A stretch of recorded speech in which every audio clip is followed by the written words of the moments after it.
rendre vraiment grâce et gloire à Dieu qui m'a beaucoup béni parce qu'à mon retour de voyage, quelle ne fut pas ma surprise de constater que Dieu avait vraiment étendu la main sur certains arbres de mon jardin que j'avais laissés vraiment en piteux état, hein, qui étaient ravagés par j'ai envie de dire l'ennemi et ses méfaits parce que je sais que ça vient de lui puisque comme j'ai eu l'occasion d'en témoigner du jour où je vous ai témoigné du bonheur que j'avais d'avoir vu Dieu me bénir avec certains arbres fruitiers et les meilleurs dans mon jardin, en tout cas tout ce que je pouvais aimer, l'ennemi s'est dépêché de provoquer des dégâts dans mon jardin et certains d'entre eux étaient vraiment délabrés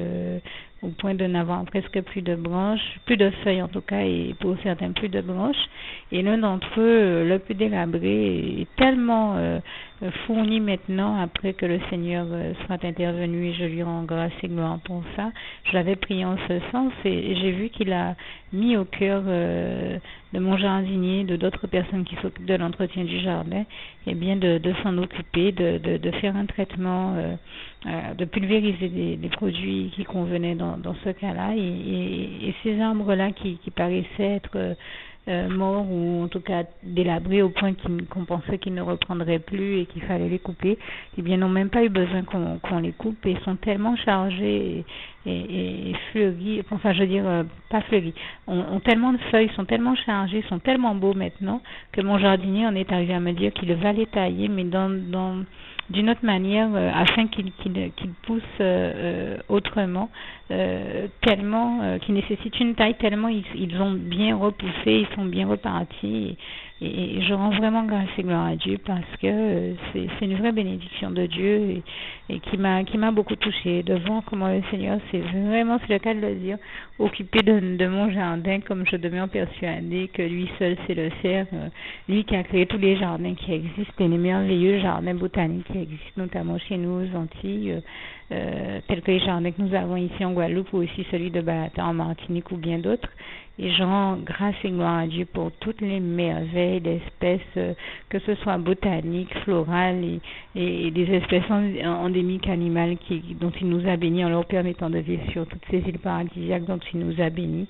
là encore de manière plus générale. Et je le remercie pour toute la merveille de ces jardins, pour toutes les merveilles qu'il a disposées et restaurées dans mon jardin. Toute la gloire revient à Dieu, à Jésus et à son Saint-Esprit. Merci Seigneur, je t'aime et nous t'aimons, nous tous tes enfants. Et je rappelle, si besoin était, que bien des passages de la parole de Dieu nous démontrent cette réalité-là, nous démontrent que c'est réel. Et je pense ainsi à un psaume qui le démontre bien, que je suis en train de vous chercher pour le moment, que je n'ai pas tout de suite sous la main, mais je peux vous assurer que ce sont des bénédictions de Dieu. Ça nous paraît banal parce que nous avons toujours évolué et grandi dans ces jardins-là avec des fruits, des fleurs à portée de main et nous avons une tendance à nous dire, comme nous les avons toujours eu sous la main, à ne pas nous rendre compte en fait que ce sont des bénédictions de Dieu pour nos vies et dans nos vies. Mais c'est réel, hein, et Dieu nous en parle très clairement. Eh bien,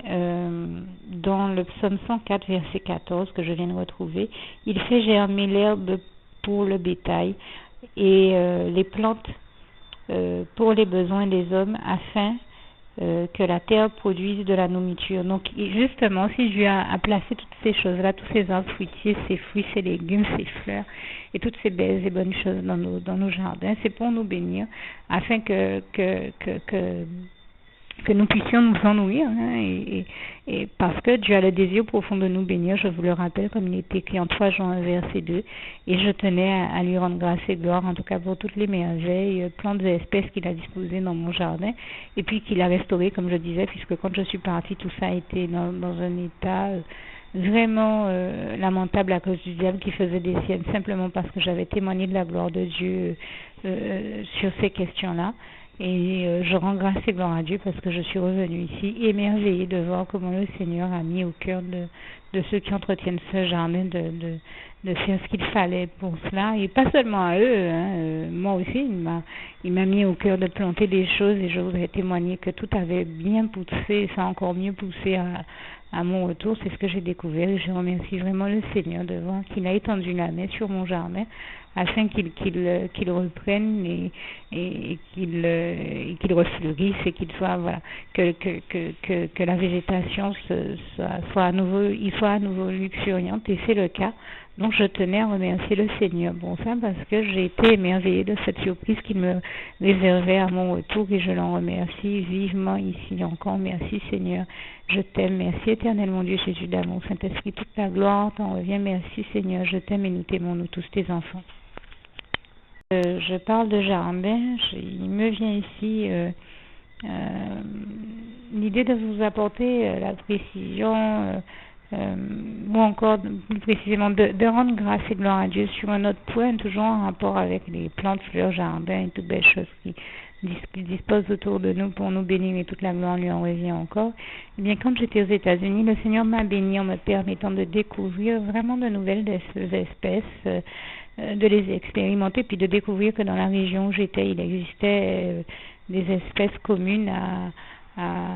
la Guadeloupe et à la région où j'étais, et puis bon, bien sûr, bien d'autres qui sont différentes, des espèces qui existent chez nous en Guadeloupe ou dans les îles qui n'existent pas là-bas, et vice versa, des espèces qui existent là-bas et qui n'existent pas ici.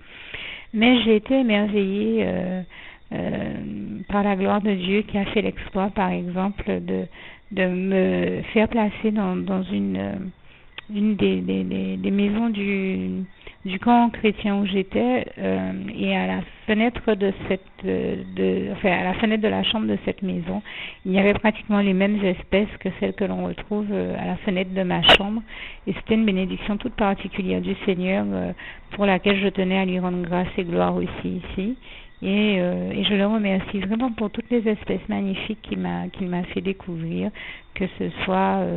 floral, de fruits, d'arbres, et aussi il m'a fait par exemple découvrir que là où j'étais, il y avait des raccoons, tout comme il y en a en Guadeloupe. Le raccoon est d'ailleurs à ce titre l'animal emblématique de la Guadeloupe et c'est vrai que ça m'a vraiment surprise de voir qu'il y en avait là où j'étais, même si je n'ai pas eu à en rencontrer, mais je sais qu'il y avait un arbre tout près de ma chambre qui, paraît-il, d'après ce qu'on m'a dit là-bas, attire les raccoons qui ont l'habitude de venir en manger des fruits et je remercie le Seigneur qui a fait tous ces miracles de faire que soit mis à la fenêtre de ma chambre, eh bien des espèces communes à celles que j'ai ici et de manière à ce que je ne me sente pas trop dépaysée. Et je tenais à lui rendre grâce et gloire aussi sur ce point-là. Vraiment toute la gloire, on revient à Dieu, à Jésus, à son Saint-Esprit. Merci Seigneur pour toutes ces merveilles que tu fais en notre faveur, nous tous tes enfants. Louange, honneur et gloire à toi, Seigneur, toi qui agis toujours en notre faveur et qui prends les meilleures mesures en notre faveur, comme le psaume 40, versets 5 à 6, 7 le démontre, et je pense aussi au psaume 68, versets 6 à 7, 20 à 21 et 31. Et au psaume 60 ou 108, verset 13 à 14, qui dit « Avec Dieu, nous ferons des exploits. » Et je lui rends grâce et gloire, et c'est ainsi que nous voyons que vraiment tout est possible à Dieu, comme il est écrit en Marc 10, verset 27, qui fait de telles merveilles. Et je tenais à l'en remercier, et toute la gloire lui en revient encore une fois. Merci Seigneur, je t'aime. Juste une petite précision pour tous ceux qui ne sont pas encore, qui n'ont pas encore choisi la meilleure des options qui soit, qui est celle d'aller se placer, de faire le choix à soi-même, d'aller se placer dans les bras d'amour de Jésus-Christ pour se mettre à l'abri de ce monde cruel. Eh bien, je partage avec vous la prière par le biais de laquelle on y accède. Et commence par vous rappeler également ce passage de Jean 14, verset 6, où il est écrit que Jésus-Christ est le chemin, la vérité et la vie. Nul ne vient au Père, Dieu, sans passer par le Fils Jésus-Christ, bien sûr. Je le dis à ma manière, vous regarderez comme il est actuellement écrit dans vos Bibles là encore. Et donc, n'hésitez pas à ouvrir vos cœurs à Dieu, à Jésus, à son Saint-Esprit, à être sincère avec lui et à lui adresser la prière qui suit, à lui dire tout simplement, éternel mon Dieu, Seigneur Jésus-Christ, moi, un tel, vous dites votre nom et votre prénom, je t'accepte aujourd'hui comme mon sauveur personnel, le seul maître et roi de ma vie. Je remets toute ma vie entre tes mains puisqu'elle t'appartient, éternel mon Dieu, puisque tu l'as créée, cette vie. Donc tu en es donc le seul maître et propriétaire comme de tout ce qui existe dans tout l'univers. Je remets donc toute ma vie entre tes mains, je te la donne. Merci éternel mon Dieu aussi de permettre que cette vie que tu m'as donnée continue à être à ta gloire et que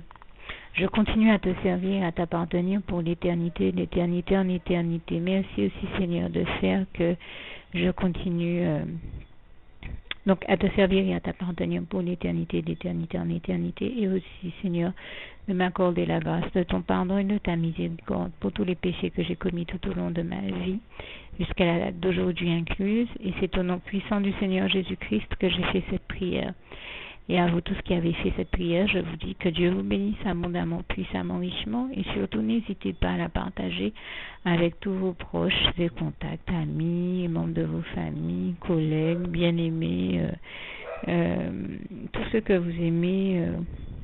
Et surtout tous ceux à qui Dieu vous mettra à cœur, avec qui Dieu vous mettra à cœur de la partager. Et comme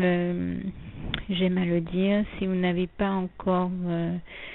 pris le temps de faire cette prière, comprenez bien que voilà, ça ne vous coûte rien de la faire, c'est gratuit, c'est indolore, et que voilà, vous n'êtes pas obligé de me croire, mais moi il m'est arrivé tout comme vous de devoir faire cette prière un jour dans ma vie,